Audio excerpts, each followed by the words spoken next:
Hey guys, welcome back to my YouTube channel unique classes. आज हम class 12th की आपका जो होम साइंस है उसके चैप्टर नंबर 6 के एमसीक्यूज़ करेंगे, वो भी हिंदी में।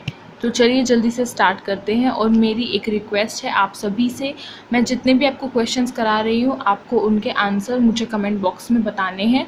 और आपको पता होगा कि आपके आंसर्स का रिप्लाई किया जाता है, तो जो सबसे पहले बताएगा उसका रिप्लाई सबसे पहले आपके पास आएगा। तो जल्दी से कोशिश कीजिए बताने की। देखिए, पहला हमारा क्वेश्चन हमारे सामने आ गया है, भौतिक खतरा का निम्न में से कौन सा उदाहरण है। तो भौतिक खतरे का निम्न में से कौन सा उदाहरण है ये हमें बताना है। ऑप्शंस है हमारे पास 4। पहला है बाल, दूसरा है मिलावट, तीसरा है कीटनाशकों के अवशेष और चौथा है उपरोक्त सभी। तो भौतिक खतरे का हमें उदाहरण बताना है। तो यहाँ पे देखिए जो 3 उदाहरण हैं आपके, मिलावट, कीटनाशकों के अवशेष और मतलब 2 उदाहरण है, ये डी वाला तो कुछ है ही नहीं ना। तो ये जो बी एंड सी 2 जो आपको ऑप्शन दिए ये किस चीज़ के हैं, रासायनिक खतरे के उदाहरण हैं, इसलिए ये दोनों हो जाएंगे यहाँ से गलत। तो करेक्ट आंसर क्या बचा हमारा, ऑप्शन नंबर ए बाल। जो भौतिक खतरा है उसमें कौन कौन से उदाहरण होंगे, उसके बाल हो जाएगा, या फिर आप लगा लीजिए कुछ कील हो गई, जैसे कील होती है, कंकड़ हो गया, इस तरीके के जो खतरे हैं वो पदार्थ में पा सकते हैं, तो उसको हम क्या कहेंगे, भौतिक खतरा। अगला देखिए दूसरा प्रश्न है, खाद्य पदार्थों में दिखाई देने वाले जैविक संकट डैश है। तो खाद्य पदार्थों में दिखाई देने वाले जैविक संकट कौन कौन से हैं ये बताना है। दिखाई देने वाले बताने हैं, आपको ये बात याद रखनी है। कई बार क्वेश्चन में ऐसे आ सकता है कि अदृश्य खतरे कौन से हैं, तो उनके भी हमें नाम याद होने चाहिए। साथ ही साथ जो अदृश्य खतरे हैं उनमें आपकी बुक में आपको पिक्चर दी गई है, तो आपको वह पिक्चर भी अच्छे से देखनी है और आपको याद रखना चाहिए कि इस पिक्चर का ये नाम है, यानी कि फफूंदी, जिसको हम फंगी बोलते हैं, फंगस, वो फफूंदी जो है वो कैसी दिखती है, वो सभी बातें आपको याद रखनी है। अब आपसे जो एग्जामिनर है वो पिक्चर देखकर भी क्वेश्चन पूछ सकता है। तो ऑप्शंस है हमारे पास तिलचिट्टा, दूसरा है कृमि, तीसरा है धनु, चौथा है उपरोक्त सभी। तो इसका करेक्ट आंसर बताइए जल्दी से मुझे कमेंट करके। आई होप आप सभी ने बिल्कुल करेक्ट आंसर बताया होगा, क्योंकि बहुत इजी है ये क्वेश्चन। तो देखिए जो तिलचिट्टा है उसको हम क्या बोलते हैं, कॉकरोच। इंग्लिश में कॉकरोच बोलते हैं, हिंदी में तिलचिट्टा बोलते हैं, लेकिन आमतौर पर हमारी भाषा में हम उसे कॉकरोच ही बोलते हैं। तो काफ़ी बच्चों को पता नहीं होता है, लेकिन हमें होम साइंस से काफ़ी सारी चीज़ें ऐसी पता चल जाती हैं। तो यहाँ से बात क्लियर हो जाती है कि तिलचिट्टा, तो तिलचिट्टा जो है वो एक जैविक संकट है जो कि दिखाई देने वाला है, इसलिए ये करेक्ट हो गया। अब कृमि जो है ये भी एक जैविक संकट है और वो भी दिखाई देता है, और धनु भी दिखाई देता है। तो ये तीनों ही ऑप्शंस यहाँ से हमारे क्या होते हैं, करेक्ट, इसलिए ऑप्शन नंबर डी करेक्ट होगा, उपरोक्त सभी। ठीक है, अब चलते हैं अपने अगले प्रश्न की तरफ।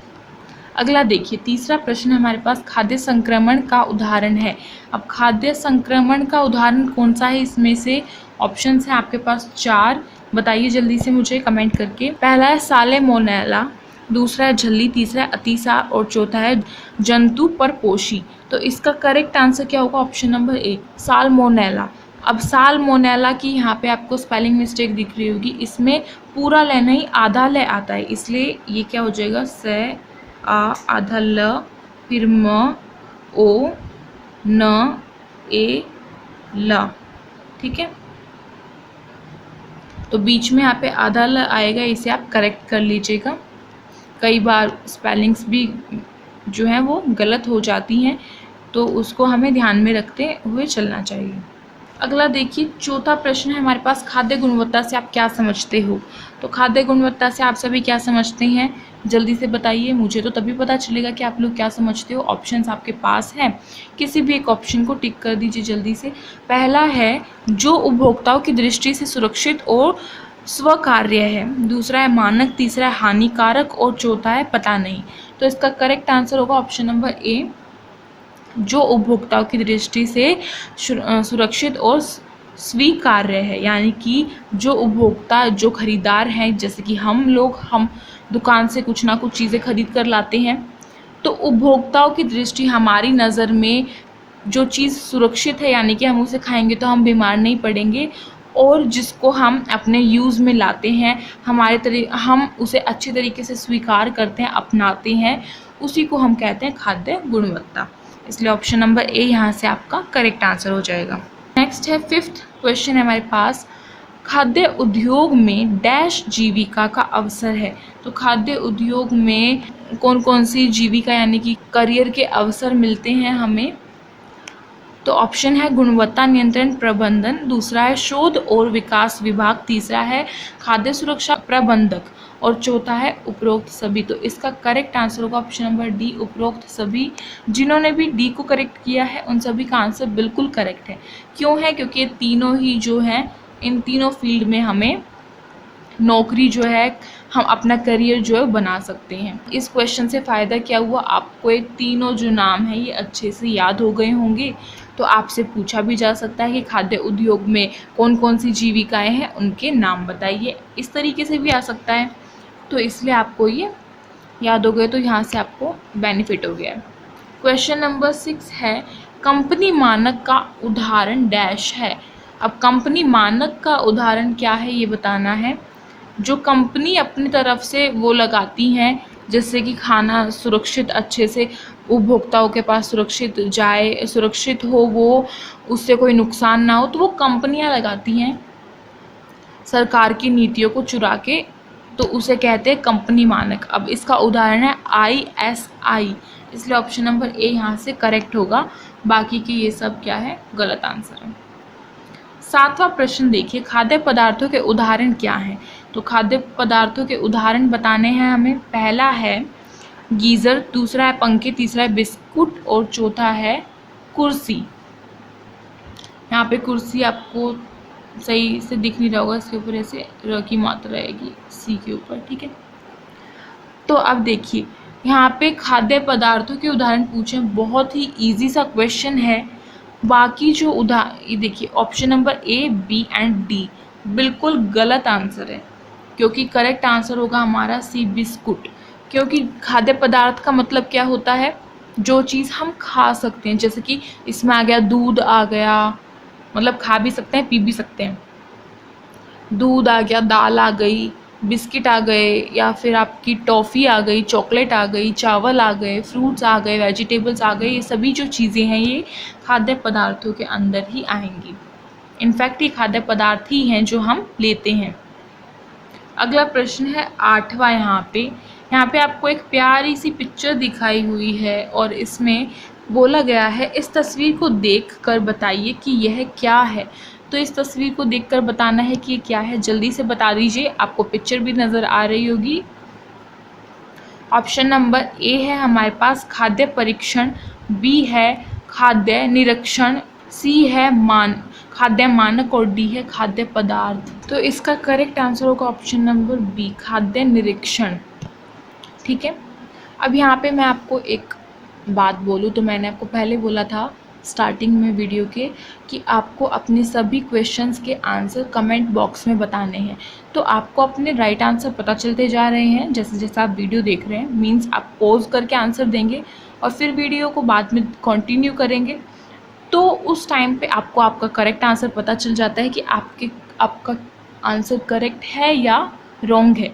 तो आपको सारे आंसर्स कमेंट करने के बाद जल्दी से, उसके बाद जब वीडियो बिल्कुल ख़त्म हो, मतलब कि सारे क्वेश्चंस आप अटेम्प्ट कर चुके हैं, उसके बाद आपको अपने आंसर्स देखने हैं, गिनने हैं कि आपने कौन कौन से आंसर करेक्ट दिए हैं।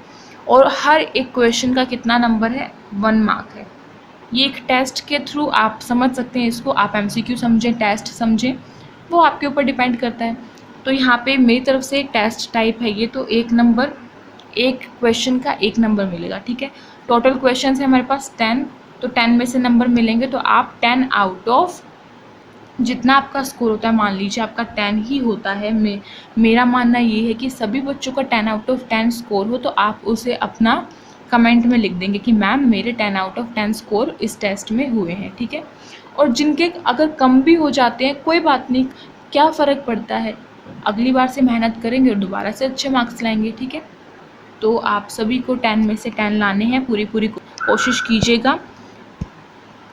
तो चलते हैं अपने नेक्स्ट क्वेश्चन की तरफ। देखिए अगला क्वेश्चन है FSSA का पूर्ण विस्तार यानी कि फुल फॉर्म लिखनी है। तो ऑप्शंस है हमारे पास, पहला है food safety and standard act, दूसरा है good manufacturing practice certification, C है हैजार्ड एनालिसिस, सिट्रिकल कंट्रोल और डी है पता नहीं। तो इसका correct answer option number A होगा, food safety and standard act. ठीक है, खाने की सुरक्षा और उसके तरफ एक सख्त जो एक्ट है, कदम जो है वो उठाना।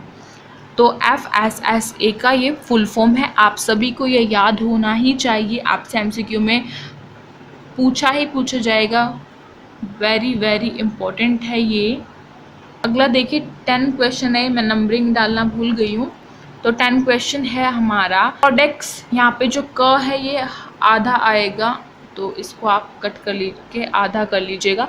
कोडेक्स की क्या कमी है, तो कोडेक्स की क्या कमी है यानी कि उसकी बुराई पूछी गई है। कोडेक्स हम सभी को पता है क्या होता है, तो उसकी बुराई पूछी गई है। ऑप्शन है आपके पास, जल्दी से देखिए और कमेंट करिए।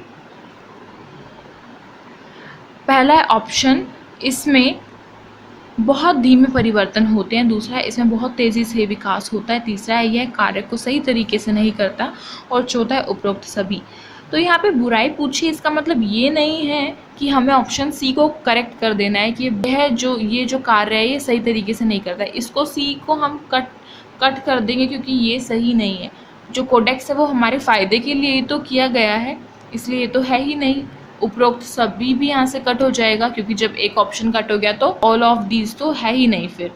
तो ऑप्शन नंबर कौन सा करेक्ट होगा, यहाँ पे हमसे बुराई पूछी है तो ऑप्शन नंबर ए करेक्ट होगा। इसमें बहुत धीमे परिवर्तन होते हैं क्योंकि जो कोडेक्स है वो काफ़ी अच्छा है, लेकिन उसमें जो परिवर्तन, जो बदलाव है वो बहुत धीमे होते हैं, यानी कि बहुत कम टाइम के बाद होते हैं।